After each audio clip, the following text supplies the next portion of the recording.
Well, good evening, everyone. This is Keith with Positively Osceola here for yet another episode of the Evening Coffee Club discussion. And looking for those whales.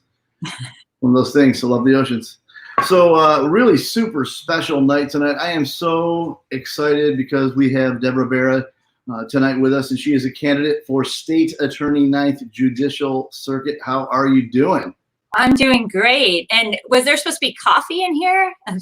Well, you can do whatever you need, a little water or whatever. You know, it is 8 o'clock on a Saturday. I was like, that is just proof that it is coffee in here, because 8 o'clock on a Saturday is not what it used to be for me. I know. I understand. I'm the same way. I'm going to say that. So how was your day? How was your weekend so far? It's been good. It's busy, but it's been great. It's a little warm outside. Been trying to get out there and talk to voters. And so I have an incredible team of people and volunteers. God bless them. They put in about 4 to 5 hours today. So they are probably home in bed as we're talking. Yeah, after a shower. Right.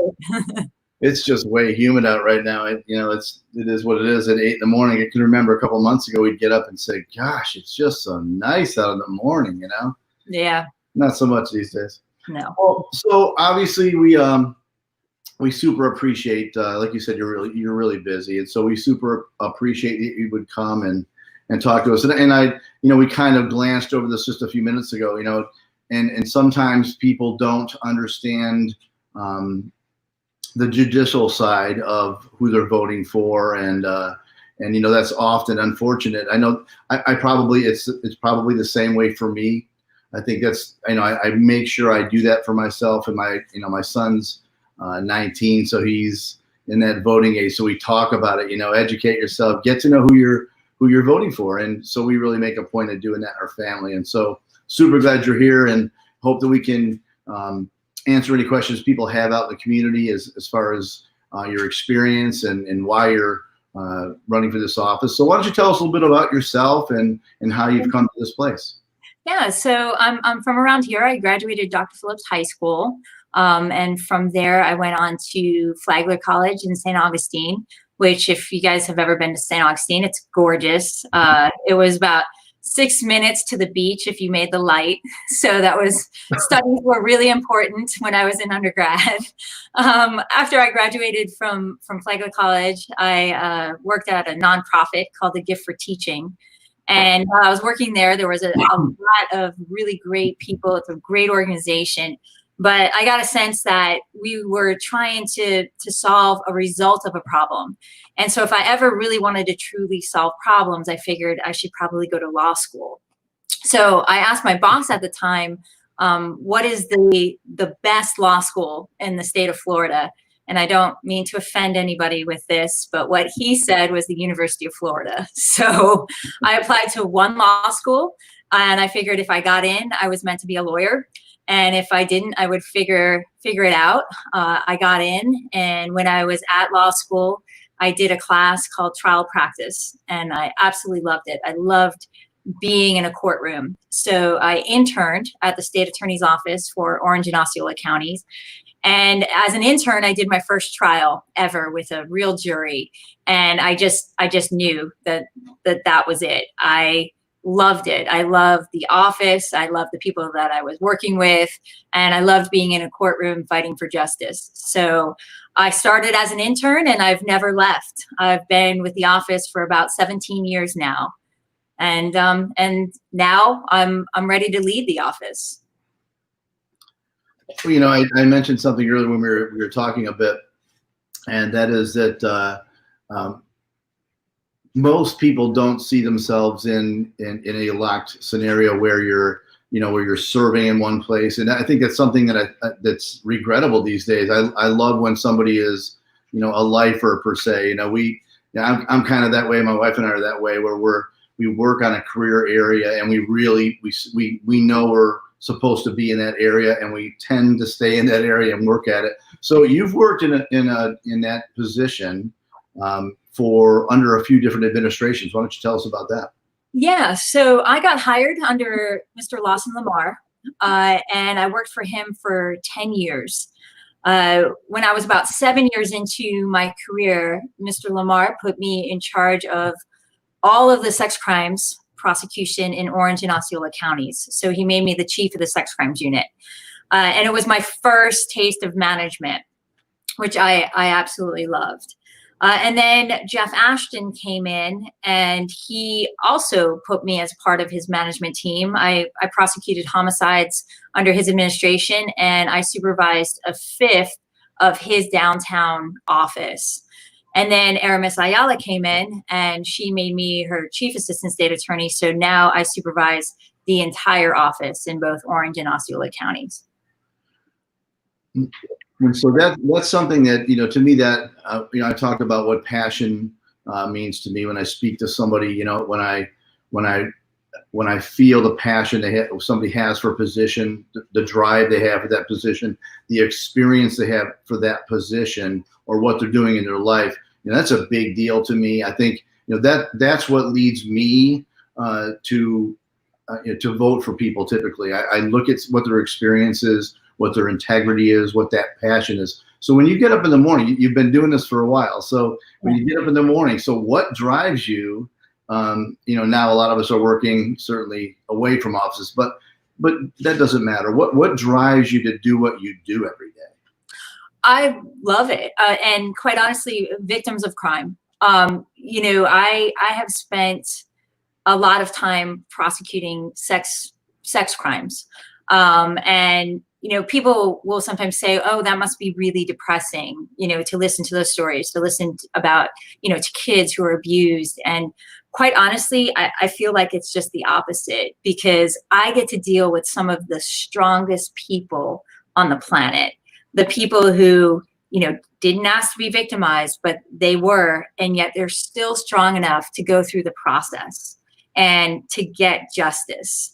And it's amazing. And so to even be a small part of that is so uplifting. I mean, I had a case one time where this little girl was being abused by her biological father for years and years and years.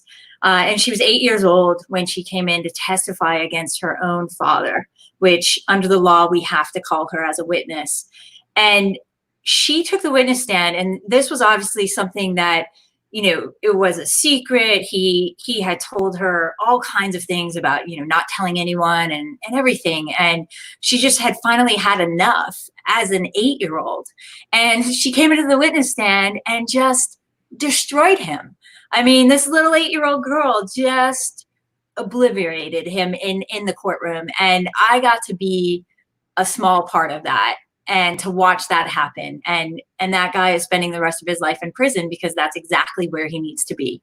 And so to have a job where you get to meet these incredible people on a daily basis, it is never boring. Every case is about people, and it's about defendants as well as victims. And it's about doing the right thing every single day. And I don't know of really any other job in the world that's your job description, is to do the right thing. So I've always said that if I didn't love my job, I would consider leaving it. I've had opportunities throughout the years, but I can honestly say I love my job probably more now than when I first started. And I absolutely loved it when I first started. So, well, that means you're an advocate, obviously, right? You're an advocate for people that need you to be an advocate for them. So, again, back to this is not the typical campaign season, but you're still engaging with a lot of people in the community. So, what are you hearing from people that really matters to life these days? This is not a simple time. We're not living in a simple time, obviously. Right. So what are you hearing out there that must be resonating to you? Because you're running for a position that really is integral. So what are you hearing out in the community? Yeah. So and if you don't mind, I just want to take a second to explain exactly what the state attorney does, because the best way I think to explain it is what happens when a law enforcement officer arrests someone. They can arrest somebody for whatever crime, and you can go to jail. and you can stay in jail up to 33 days. If we, meaning the state attorney's office, doesn't file charges on you formally, then after 33 days, you get released from the jail and you go on your way. Right. But typically what happens, and if there's a crime that's committed and then you go to jail, or somebody, not you, but somebody else goes to jail, and we will file charges, and that's what gets the formal process going. So then you get trial dates, you get depositions, and ultimately you either plea the case, you drop the case, or it results in the trial. And we have the power and the ability to take away somebody's freedom for the rest of their life. Right. So law enforcement, max 33 days. My office, the rest of their life. Right. So that's how significant the role of the state attorney is. And to go back to your question in terms of what am I hearing? Well, I'm hearing that there needs to be changes made. Yeah. And I agree with changes in the criminal justice system. The benefit of being in the positions that I've been in is I've been able to try cases. I think I have a very proven record as a trial attorney and as a prosecutor, but I've also been a part of 3 very different management teams. So I've had essentially a front row seat in terms of what works, what doesn't work, and what we can do better. And I believe in order to make lasting change, you need to know how the current system works so that you can see that there are things broken. And then you focus on what's broken to make the lasting change. And, I'm the only candidate in this race that currently works in the office. Right. Everybody else has left at one point or another for whether it be a higher paying job or, whatever their reason, which is fine. I don't mean that as a negative thing, but for me, this is something that I have worked my way up within the office. And again, under 3 very different personalities as leadership. And I've been in a position where I've been implementing their policies. But I'm ready to take all my knowledge and my experience to start implementing my own. Because the partnerships that I've formed with people, I think that I have the best perspective and I'm in the best position to get things done. Well said. So I was looking at your website a little earlier. So I know it was under the issues area. Can we look at what are the main issues that you're talking about right now? You kind of did already a little bit. You glanced through it, but let's we can be clear on that if you'd like to be. Yeah. So in terms of criminal justice reform, I'll start there. The things that need to be changed within. I believe that the majority of police officers are good police officers. They're public servants and they're doing their job. But I also know from firsthand knowledge that there are officers whose conduct is not to that level, and they need to be removed. And so what I would want to do is lobby the legislature to change the statute called 112. It's basically the Officers' Bill of Rights. And what it says in there is that if before an internal investigation happens with a police officer, they get to view everything about that investigation in advance. So every witness statement, every video, every piece of evidence, they get to see, and then they go into their interview. And what I have seen a lot is when they go into their interview, they're able to explain away a lot of their conduct because they've had time to really absorb it all and to come up with a good excuse. And as a prosecutor, that is no way to run an investigation. You don't tell the suspect everything in advance and then talk to them, because the easiest way to get rid of a police officer is for dishonesty, and we shouldn't have dishonest cops. And I think all cops would agree with that. And I think that all, chiefs and sheriffs, they don't want bad cops. It brings down the profession as a whole. So if you can identify somebody who is a bad actor, they need to have the ability to get rid of them. And so that's one of the first things that I want to do. In addition to that, I want to create a government accountability unit. And basically what that will do is it will target the corruption that we see in Osceola and Orange counties in terms of through like politicians in terms of violating sunshine laws, things that are happening out there that really have gone unchecked.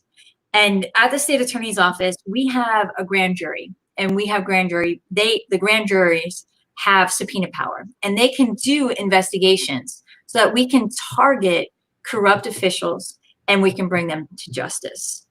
And I also want to focus on human trafficking. I received the first life sentence for a human trafficker in the state of Florida. And I know firsthand how big of a problem this is.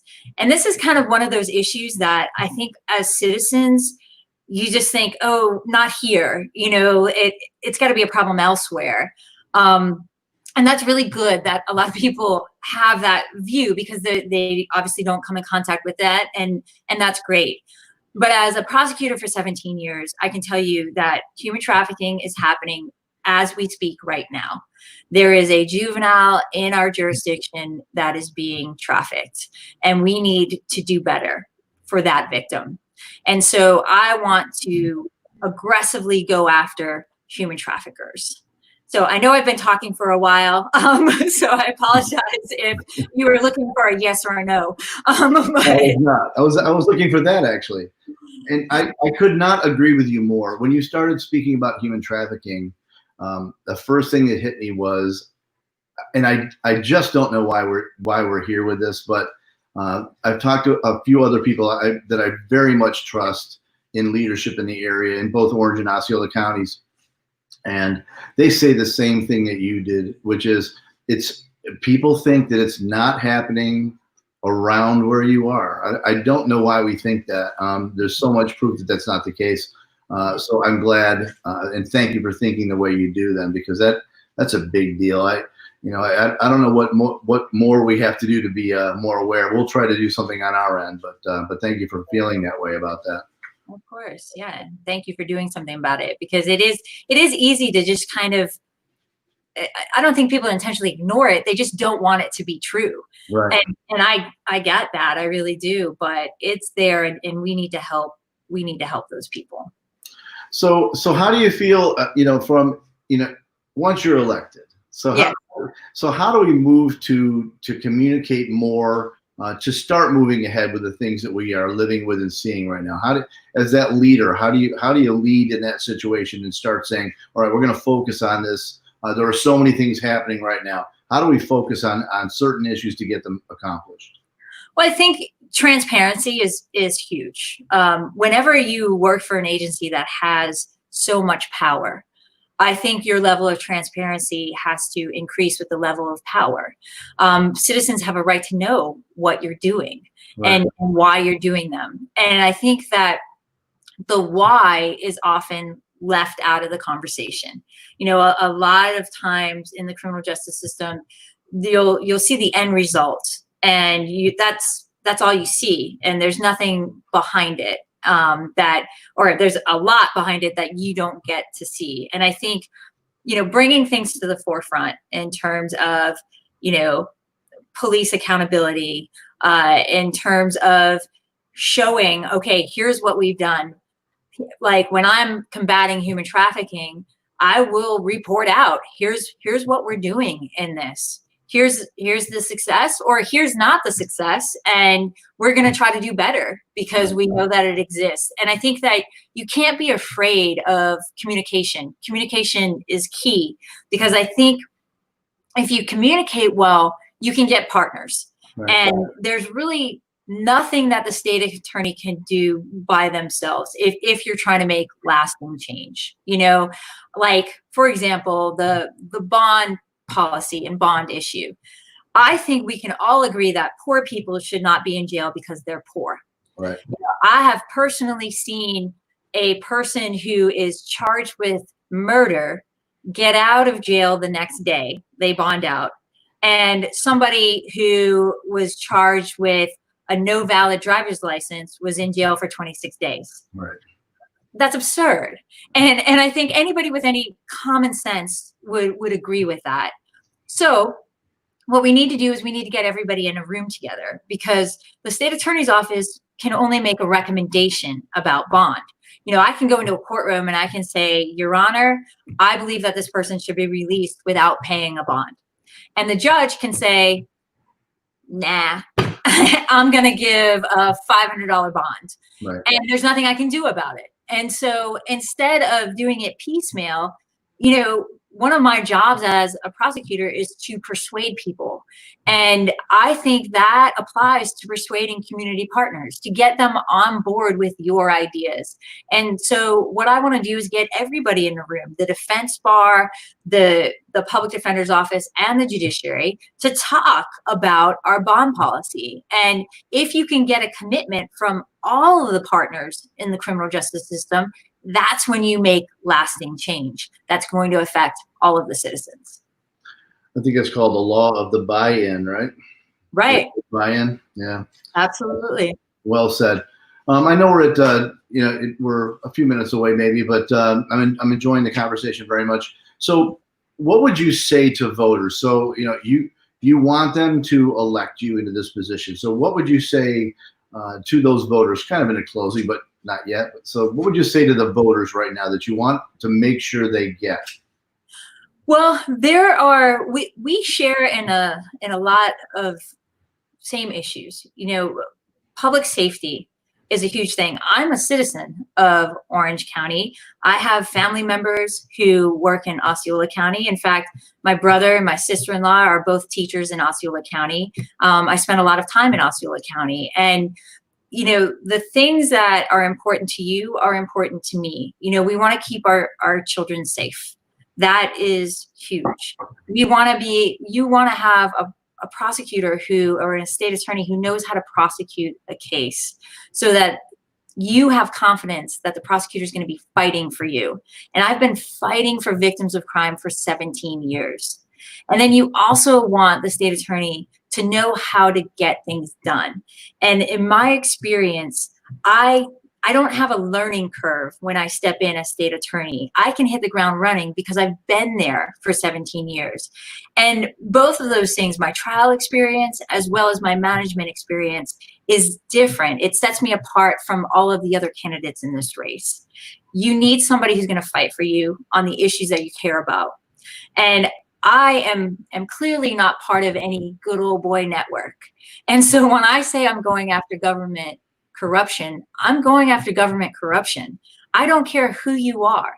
I have personally prosecuted a politician for the crime of bribery. I've prosecuted 3 police officers for misconduct. It doesn't matter to me who you are. If you commit crime, I'm going to hold you responsible. And I think it's time. It's time to have somebody in the state attorney's office that doesn't have those, connections to others. I'm very separate. I have great relationships, but I don't owe anything to anyone. And I'm going to fight for the citizens of Orange and Osceola County. Well, I have just super enjoyed this evening. I really have. I'm not sure what else to ask you, because your questions have been so thorough and honestly transparent. So thank you very much.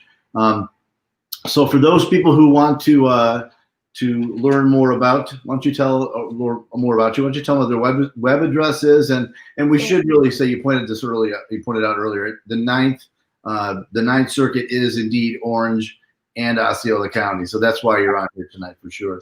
But why don't you tell somebody how can they reach out to you, and how can they help you in this journey? Yes, thank you for that. So my website is deborahbarra2020.com. My email address is deborahbarra2020@gmail. You can email me directly. I respond to emails every night directly to the person who has questions. So it's very important for me that you are informed. Everybody will say, oh, go get out and vote. And yes, you need to get out and vote. but you need to vote after you've done some research, because it's a little frightening if people are just getting out there and voting. And so I welcome people to research my background, research what I stand for, because this election really is important. And I think sometimes when people hear state attorney, those two words together, they fall asleep immediately. And there's, nothing exciting about that. But this is the most exciting race in this election cycle in terms of when you need us, we become the most important entity in your life. Well said. You are going to care who your state attorney is if you happen to be the victim of a crime, or if you happen to be falsely accused of a crime. Right. It matters. So go out and vote. This election is August 18th. It's, I know everybody's gearing up for November, and that's great, but don't forget about August 18th. And I think vote by mail should be happening soon. The ballot should be going out. Yeah. Early voting starts August 3rd. So, do what you can to be informed. And after you do that, make sure you vote for Deborah Barra. There you go. Well, I super appreciate you coming tonight. It was a great conversation. And sometimes I get a bit concerned that we've been in cycles of stay at home and quarantine and just going through the whole COVID-19 scenario. And it's numbed us to things. But as you said, there isn't anything more important. I think sometimes we are lulled into a place when it comes to judicial, but when there's that huge need moment, nothing is more important. So this is a big deal. So thanks for taking your time to speak to us tonight and to speak to the community. We super appreciate it. Well, thank you. And thanks for everything that you're doing. I really appreciate it. You got it. Well, from my family and Positively Osceola, best of luck to you for sure. Okay. Thank you. All right. Again, this is Keith with Positively Osceola, along with Deborah Barra, candidate for State Attorney, 9th Judicial Circuit. Together, we're making a positive difference in and around Osceola County. Have a great night. Take care. Take care.